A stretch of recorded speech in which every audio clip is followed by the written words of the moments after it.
E ele disse: tenho sido muito zeloso pelo Senhor, Deus dos exércitos, porque os filhos de Israel deixaram a tua aliança, derrubaram os teus altares, mataram os teus profetas à espada, e só eu fiquei, e buscam a minha vida para me tirarem.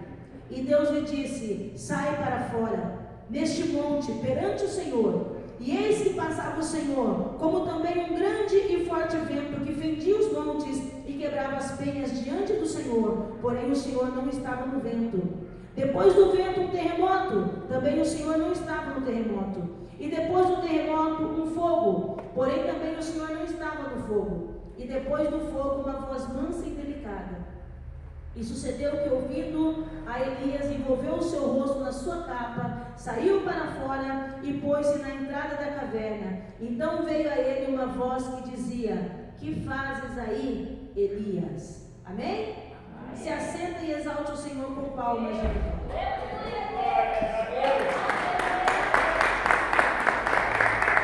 Aleluia!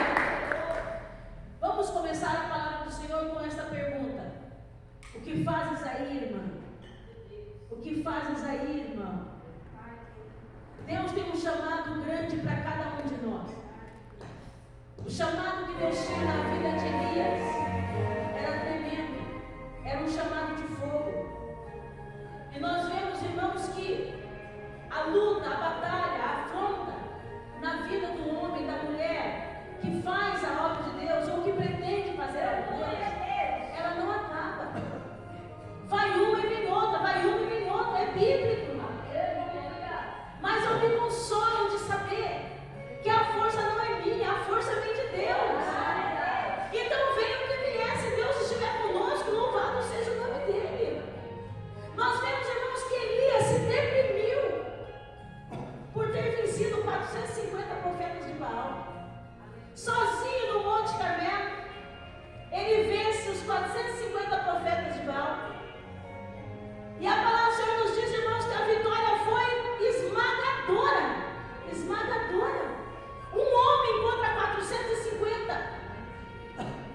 E nós vemos, irmãos, que ainda assim, aquele homem, cheio do poder, cheio da graça, cheio do conhecimento, se deprimiu. E resolveu se esconder por um momento. Porque a carne, irmãos, ela nos prega a peça. A carne quer nos convencer o tempo todo que nós estamos cansados, que nós precisamos de descanso. A carne o tempo todo fica tentando falar para nós que nós somos sensíveis, que nós podemos nos machucar. E Elias, irmãos, ali, com todo aquele poder que ele viu aos olhos nus, ainda assim, a carne dele convenceu ele de que ele precisava de um refúgio, que ele precisava de um sossego. Mas nós vemos na palavra que o homem e a mulher que tem um chamado, que tem um propósito, o que passa muito longe dele é o sossego.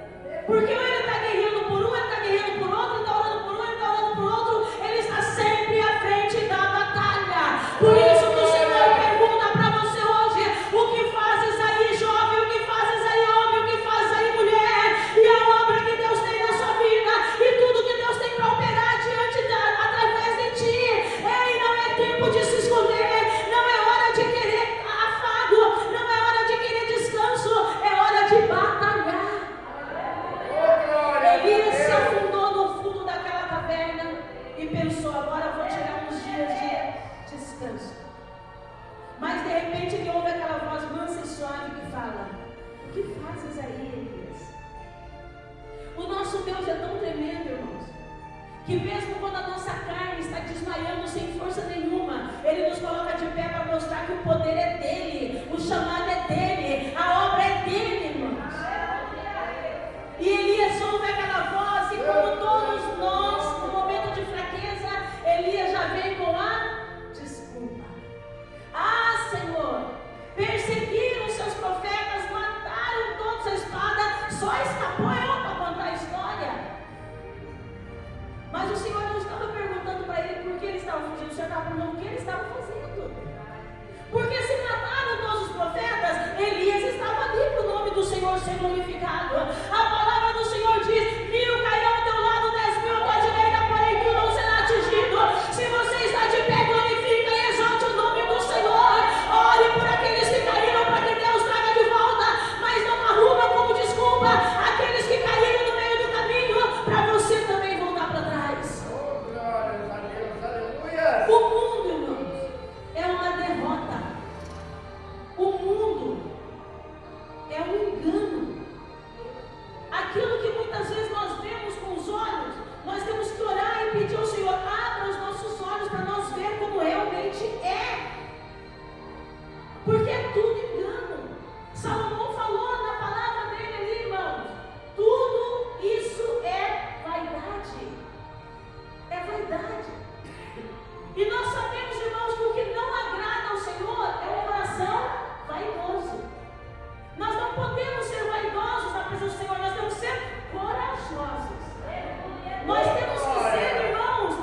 que o inimigo vem tentando se aproveitar da nossa fraqueza.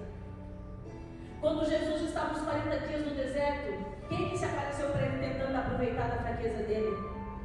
Quando nós atravessamos grandes batalhas, você pensa, agora eu vou descansar. Toma cuidado, porque é nesse momento que o inimigo vai te atacar. A mente do crente, o sentido do crente tem que ser sempre aguçado. O nosso adversário não dorme, então nós não podemos querer descansar.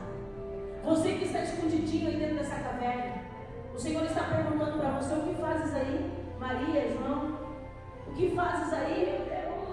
Antônio, Marcos, José, o que você está fazendo aí? Eu te chamei. Se o Senhor te chamou é porque Ele tem um propósito. Se o Senhor te chamou é porque a história já está toda escrita.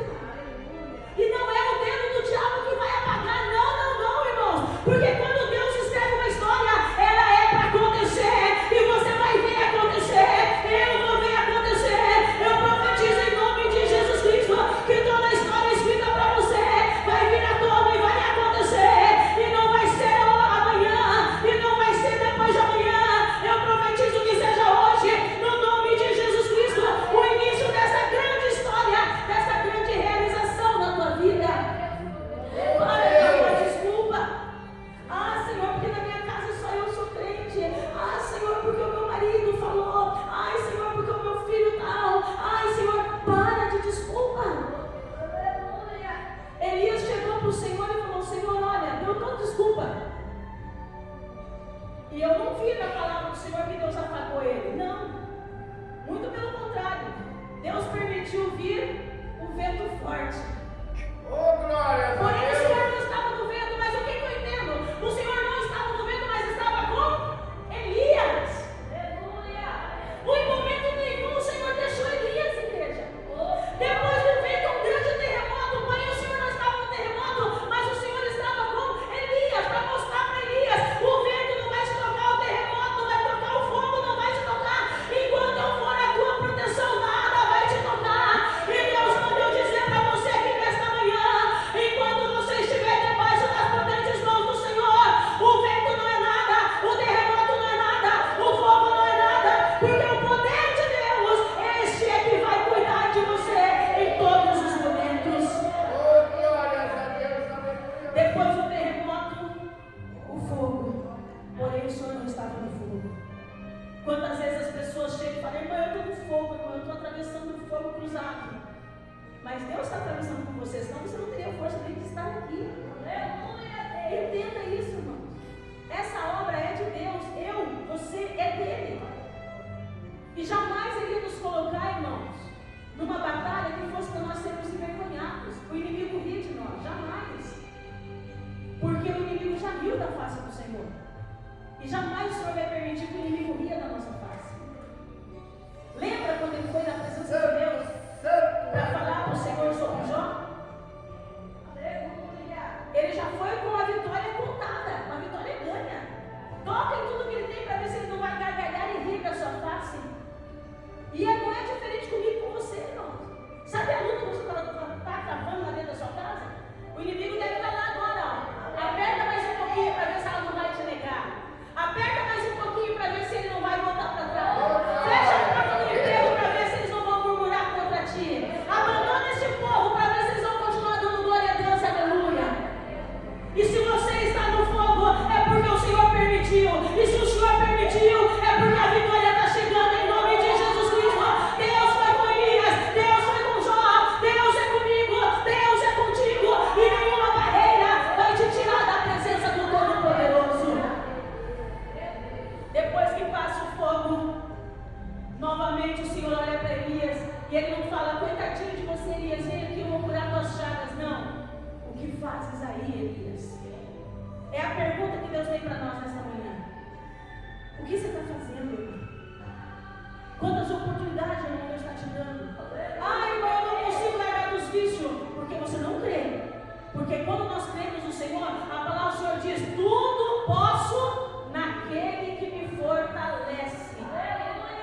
Se você colocar a tua fé em prática, você pode andar sobre as águas, você pode largar do vício, você pode vencer, você pode triunfar, independente da situação.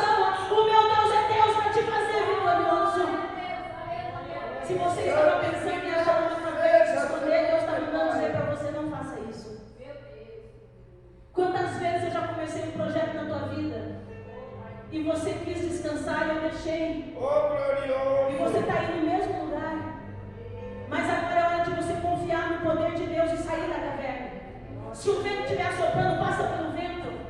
Se o terremoto estiver tremendo, passa pelo terremoto, passa pelo fogo. E você vai chegar nas mãos do Senhor. E na mão do Senhor você tem descanso. Na mão do Senhor você tem guarida. Na mão do Senhor você tem cura. Na mão do Senhor você tem alívio. Nas mãos do Senhor você tem poder. Então, em nome de Jesus Cristo, se mantenha nas mãos do Todo-Poderoso. Não olha para o vento, não olha para o terremoto, não olha para o fogo. Olha somente para aquele que está te perguntando: o que fazes aí, igreja? O que fazes aí? É tão pouco que te afasta do Senhor. Chega a ser vergonhoso o que nós deixamos afastar do Senhor, com um Deus tão grande, tão tremendo. E nós ficamos cocheando entre dois pensamentos. É tempo de despertar, igreja. É tempo de abandonar a caverna, é tempo de abandonar o descanso. É tempo de enfrentar essa guerra em nome de Jesus Cristo. Porque ela não vai parar. E não pense só em você. Pensa na sua casa. Pensa naqueles que estão vindo após você. Quantas pessoas olham para você e falam: eu queria ser como ela, eu queria ter a força dela. E de repente você se esconde numa caverna e a pessoa fala assim: nossa, eu me enganei, parecia que ela tinha tanta fé. Já pensou nos teus filhos, teu marido olhar para você e falar: nossa, eu pensei que ela tinha tanta fé. Se aconteceu isso com ela e eu, o que vai acontecer comigo? Nós somos exemplo, igreja. Entenda isso. Em todos os lugares que nós passamos, com todos que nós conversamos, nós somos exemplo. Outro dia eu estava conversando com meu esposo. Eu gosto de contar o que acontece dentro da minha casa para vocês verem. E eu estava numa luta espiritual. Quem não passa por uma luta espiritual? E aí eu comecei a comentar com meu esposo o que eu estava passando. Até por ele não estar na igreja. Falando: meu amor, pensa bem, se você estivesse na igreja junto e tal. E aí, irmãos, entre uma conversa e outra, eu acho que ele sentiu a minha fraqueza. E ele olhou para mim e falou assim: lembra do propósito que você fez com Deus? 3 vezes mais. Ele falou para mim: você falou para Deus que se Deus te desse um filho, você ia fazer a obra 3 vezes mais. Ele falou para mim, irmãos. Aí eu falei para ele: é verdade. Toda vez que eu olho o rosto da minha filha, eu lembro dessa promessa. Como Deus foi fiel comigo, então agora eu não posso voltar para trás. Está entendendo, irmãos? Então, se ele reconhece isso, é porque ele está vendo alguma coisa em mim. E se eu me esmorecer agora? E se eu voltar para trás agora? Como que eu vou dar conta da alma do meu marido, gente? Como que eu vou dar conta da alma da minha filha? Então eu não posso olhar para minhas feridas. Eu não posso olhar para a minha dor. Eu não posso olhar para o meu cansaço. Eu tenho que olhar que Deus está se manifestando através de mim. E enquanto Deus estiver na minha vida, eu não retrocederei. Bendito seja o nome do Senhor. Pela luta, pela prova, pela fadiga, pela tribulação. Bendito seja o nome do Senhor. Pela força que Ele não tem deixado faltar na minha vida. Eu poderia arrumar mil desculpas. Essa noite era 1h da manhã, eu estava com o olho aberto, eu não conseguia dormir. E aí eu acordei de manhã, mandei uma mensagem para o Sinar: não vou conseguir estar na igreja às 8 horas, antes das 8 hoje. E a gente sempre abre a igreja às 7h10, 7h15. E eu podia, irmãos, virar para o canto e falar assim: não, porque daí o sono vem justo agora, na hora de levantar para vir na igreja. Eu pulei o Sinar e fui assim: ai, Jesus! Pulei, irmãos, num salto só, da para assim: não vou ficar, eu tenho um compromisso com Deus. Entenda, irmã, você que está na caverna do sofrimento, na caverna da depressão, na caverna do vício, na caverna do medo. Tem muito crente na caverna do medo. Deus está mandando eu perguntar para você: o que fazes aí? Porventura não sou eu o teu Deus? Porventura não fui eu que te chamei? Porventura não fui eu que te formou no ventre materno? Porventura não fui eu que fiz os ossos crescer no seu corpo? E agora eu não posso te tirar dessa caverna? Eu não posso fazer a obra da tua vida? Eu não posso te dar um livramento? Eu não posso mostrar minha grandeza na sua vida? Quem é o ser humano? Quem é o homem para afrontar o verdadeiro Deus? O que fazes aí? É hora de você se levantar e tomar uma decisão com o Senhor. E a decisão é Não existe, irmãos, vida espiritual com bonança. A vida espiritual é com guerra, é travada com guerra. Já diz a palavra que nós conquistaremos o céu à força. Então, mostre a força de Deus em você, não a sua, porque nós não temos força. Mostre a força de Deus em você. Amém? E as palmas.